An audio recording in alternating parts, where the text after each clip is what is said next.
Hello বন্ধুরা, কেমন আছো তোমরা সবাই? আশা করি তোমরা সবাই ভালো আছো। ভগবানের কৃপায় যে যেখানে আছো ভালো থেকো, সুস্থ থেকো, এই কামনাই করি। মামনের মনের কথাতে তোমাদের সকলকে সুস্বাগতম। আমিও খুব ভালো আছি। আবার আরেকটি নতুন কন্ট্রোভার্সিয়াল ভিডিও নিয়ে তোমাদের সামনে চলে এসেছি। ভিডিওটা স্টার্ট করার আগে সবাইকে বলবো, প্রচণ্ড গরম, প্রচণ্ড তাপ চলছে। এই দাবাদাহ থেকে নিজেদেরকে বাঁচানোর জন্য প্রচণ্ড প্রচণ্ড পরিমাণে সেফটি মানে করো, নেওয়ার চেষ্টা করো। প্রচুর পরিমাণে জল খাও।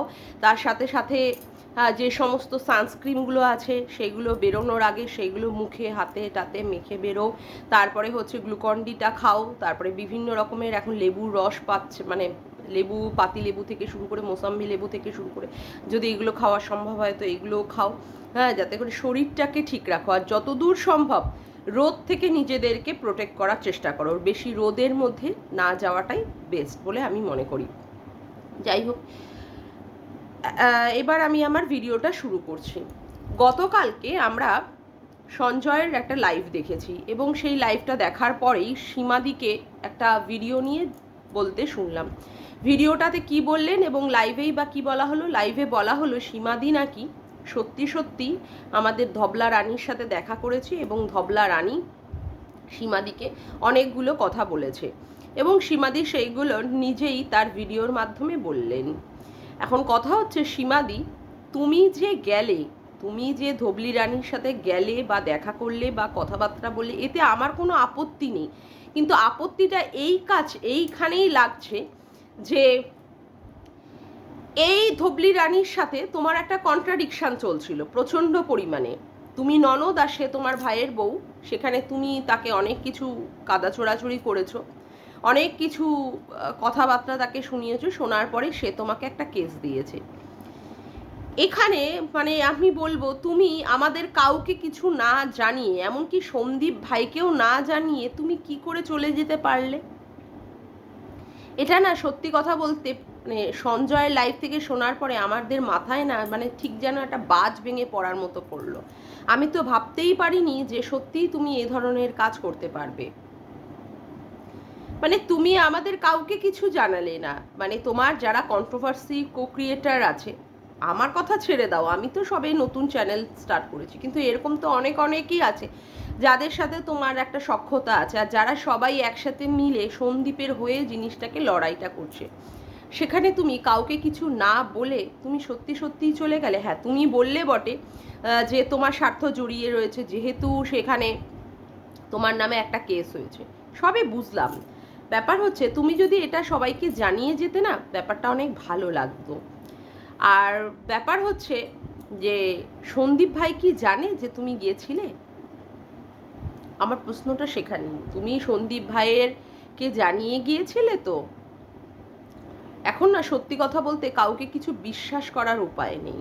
কাউকে কোনো বিশ্বাস করার উপায় নেই যে কে কখন কি মূর্তি ধারণ করবে। মানে এই ইউটিউবে না আসলে জানতেই পারতাম না যে এখানে মানুষ কখন কখন বদলে যেতে পারে, কখন তার রূপও বদলে যেতে পারে, কখন তার রং চরিত্র সব কিছুই বদলে যেতে পারে। মানে অনেক কিছু দেখছি তো, কাউকেই আর সেই জায়গায় বিশ্বাস করার মতো নয়।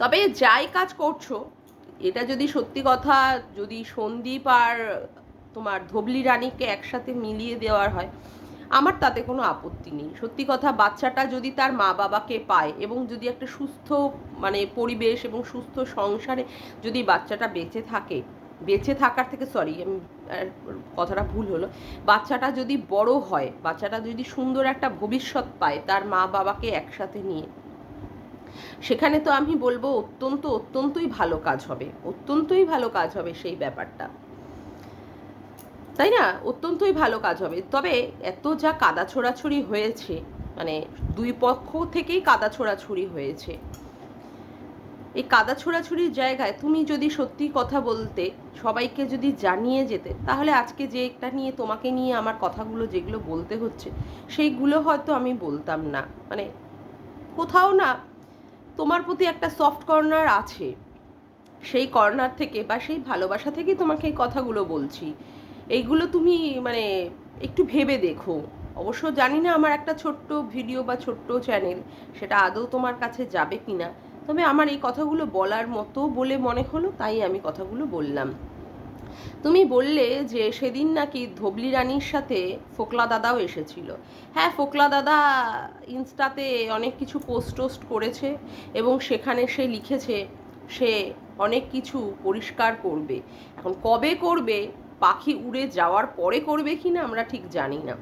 তবে আমি ফোকলা দাদাকে বলবো, যাই ওনার বক্তব্য আছে সেই বক্তব্যগুলো একটু তাড়াতাড়ি পরিষ্কার করুক। আর কত দেরি করবে এইগুলো বলতে? যদি ধবলি রানী ওখানে গিয়ে সংসার করেই ফেলে তার সুন্দরভাবে, তার ছেলেকে নিয়ে, তার বরকে নিয়ে, তার শ্বশুর শাশুড়ি সবাইকে নিয়ে, তারপরে বলবে? হ্যাঁ, আর কী বা এমন হলো যে তাকে পরিষ্কার করার জন্য খুব তাড়াতাড়ি আসতে হচ্ছে? কেনই বা দুজন দুজনকে আনফলো করে দিল? কেনই বা এখন ধবলি রানী সংসারে ফেরার জন্য তার মন হলো? বা কেনই বা সীমাদির পা জড়িয়ে তাকে কাঁদতে হলো? এই না অযোধ্যায় গিয়ে অনেক কিছু করে আসলো, অযোধ্যায় সেখানে তীর্থ দর্শন, হানিমুন দর্শন সব কিছু করে আসলো না ধবলি রানী? হঠাৎ করে এমন কি হলো যাতে করে তাকে সন্দীপ ভাইয়ের সংসারে ফিরতে হতে চাইছে? তবে যাই হোক, তাদের উদ্দেশ্য, মানে গামলা বা ধবলি রানীর যাই উদ্দেশ্য হোক, সমস্ত কিছু দূরে ফেলে দিয়ে, যা সে এতদিন ধরে অসভ্যতামিপানা করেছে দূরে ফেলে দিয়ে যদি সে সত্যি তার সংসারে ফিরে আসে, তাহলে আমি বলবো সে যথেষ্টই ঠিকঠাক কাজ করবে। অবশ্যই এদের মন না মতি, এরা যে কখন কি কাজ করে না করে জানি না, কখন যে কি কাজ করে।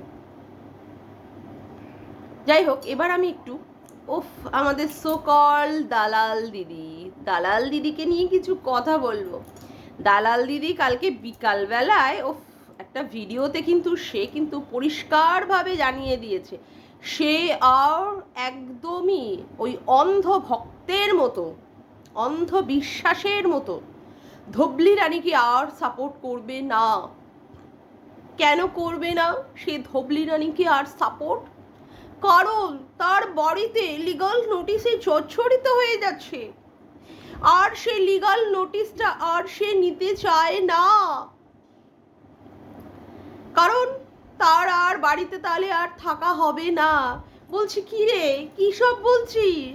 এই না বাড়ি খুঁজছিলিস, এখন আবার বলছিস ওই শ্বশুর বাড়িতেই থাকবি? তাহলে বাড়িগুলো খোঁজা টোজাগুলো কি হলো?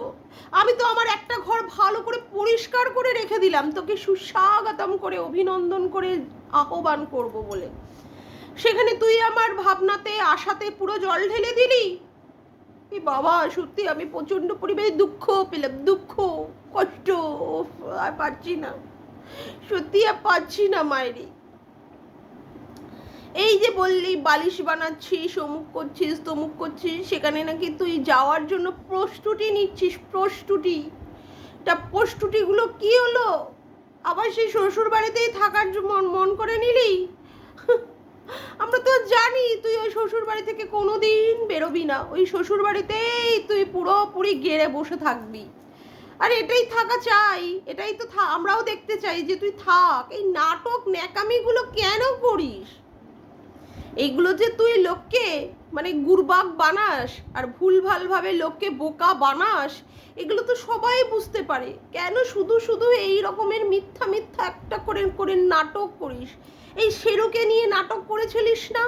তোর যদি সেই বাবা বলেছে শেরুকে বাড়ি থেকে বের করে দিতে, না হলে তোর একদম অকাল মৃত্যু আছে শেরুর কামড়ে। বাবা, যাকে বাচ্চাও বলিস, যাকে বুকের কলিজাও বলিস, তার কামড়ে তোর মৃত্যু হবে। বাবারে বাবা, আমি তো ভেবেই আমার মাথা চক্কর দিয়ে দিচ্ছি, আমার মাথা চক্কর দিয়ে দিচ্ছি বাবা।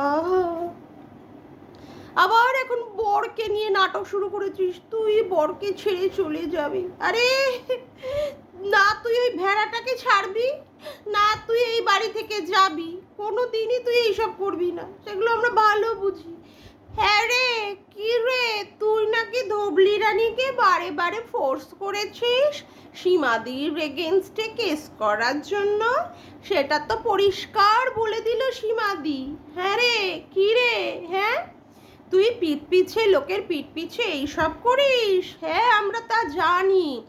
ও আবার আরেকটা কথা কিন্তু খুব গুরুত্বপূর্ণ বললো, বললো তুই নাকি ফোকলার সাথে চিক চিক চিক চিক চিক চিক চিক চিক চিক চিক চিক চিক এইরকম নাকি মেসেজে মেসেজে কথা বলেছিস। খাওয়া হলো, ঘুম হলো, শোয়া হলো, হিসু হলো, পটি হলো, এইসব করে করে নাকি মেসেজ করেছিস। বলছি কি রে, ও মেসেজে মেসেজে কথা বলতিস, তারপরে যখন তোকে কোনো কিছু একটা মানে কি বলবো একটা জিনিস ছুঁড়ে দিয়েছে মানে ফোকলা, তোর সাথে মনে হয় কোনো রকম এই রকম ইন্টু পিন্টু হওয়ার আগে যে কাজগুলো হয় সেই রকম করার মতো অভিসন্ধি তার ছিল, সেই রকম কাজে ছুঁড়ে দিয়েছে, তাই তুই বলেছিলিস ওর হাতটা ধরিস না ধবলি, ও কিন্তু গাটার। তোমার যে এত কিছু মানে মনে মনে আর এত কিছু, তা কি করে বুঝবো বলো বাবা, ওই জন্যই তুমি রাফ অ্যান্ড টাফ ছেলে খোঁজো। তোমার তো তোমার স্বামীর প্রতি কোনো ফিলিংস আসে না, সেই জন্য যে পুরুষে দেখো তার প্রতি ছুকছুক ছুকছুক ছুকছুক ছুকছুক ছুকছুক ছুকছুক এরকম ছুকছুকানি পানা করতে হয়। নিজের মুখটা একটু আয়নায় দেখেছিস, ও কি সুন্দর আমাদের দীপ্তিদি বললো তুই তো খাজা, তুই তো খাজা, তুই আবার রাফ অ্যান্ড টাফ ছেলে খুঁজিস কি করে? রাফ অ্যান্ড টাফরা যে তোকে পছন্দ করবে তার কোনো মানে আছে? ই বাবা, হাসতে হাসতে আবার পেট ব্যথা হয়ে গেল, বলছে খাজা। এ বাবা, ওই জন্যই তুই রাফ অ্যান্ড টাফ ছেলে খুঁজিস, মানে যে কোনো ছেলে দেখলেই তোর মানে কি বলবো শরীরের মধ্যে মানে অন্য রকমের একটা কম্পন হয় না, একটা অন্য রকমের একটা ভাইব্রেশন হতে থাকে, আমরা বুঝতে পারি, তো বুঝতে পারি আমরা, তোকে দেখলেই বোঝা যায়। বাবা শেষে কিনা তুইও গেলি ওই ইসের পিছনে, ল্যাটার পিছনে, এ রাম। ওই জন্যই তুই হুলকে সাপোর্ট করিস। আসলে কি বলতো, তোর এই সমস্ত সোকল বনুরা যাদের সাথে পরকীয়ায় লিপ্ত হয়ে যায়, তোর আবার তাদের প্রতি প্রচণ্ড পরিমাণে দুর্বলতা, ওর জন্যই তুই কি ল্যাটা, তারপরে হুল, ওদেরকেই তোর ভালো লাগে, মানে বনুদের পরকীয়ার পার্টনারদেরকে তোর পছন্দ, প্রচণ্ড পছন্দ, প্রচণ্ড প্রচণ্ড প্রচণ্ড তুই ভালোবেসে ফেলিস। ইস কি ক্যারেক্টার, বাপরে বাপ, মায়েরি না মায়েরি, ইস মানে পুরো কপালের মানে চাপড়াবার মতো, এত নোংরা, ছি ছি ছি, ওয়াক, থু থু থু, বাপরে বাপ, মানে এই সমস্ত কথা ভাবাও পাপ, তারপরে আবার এই সমস্ত কীর্তি, মানে এই সমস্ত কীর্তি সত্যি আজকে বেঙ্গলি কমিউনিটিটাকে এরা কি করে রেখে দিয়েছে, পুরো আবর্জনা বানিয়ে একটা নোংরা পরিবেশ তৈরি করে রেখে দিয়েছে, বা ভাবলেও মানে গা গিনগিন গিনগিন করে ওঠে। যাক, আজকের মতো ভিডিওটা আমি এখানেই শেষ করলাম। আমার ভিডিওটা যদি তোমাদের ভালো লেগে থাকে তবে অবশ্যই একটি লাইক করো, কমেন্ট করো, শেয়ার করো, আর চ্যানেলটিকে বেশি বেশি করে সাবস্ক্রাইব করে রেখো, আর অল নোটিফিকেশান বেলটিকে অন করে রেখো এরকম নতুন নতুন ভিডিও পাওয়ার জন্য। তবে আজকের মতো আসি বন্ধুরা, আবার দেখা হচ্ছে একটি নতুন ভিডিওর সাথে। Bye, tata.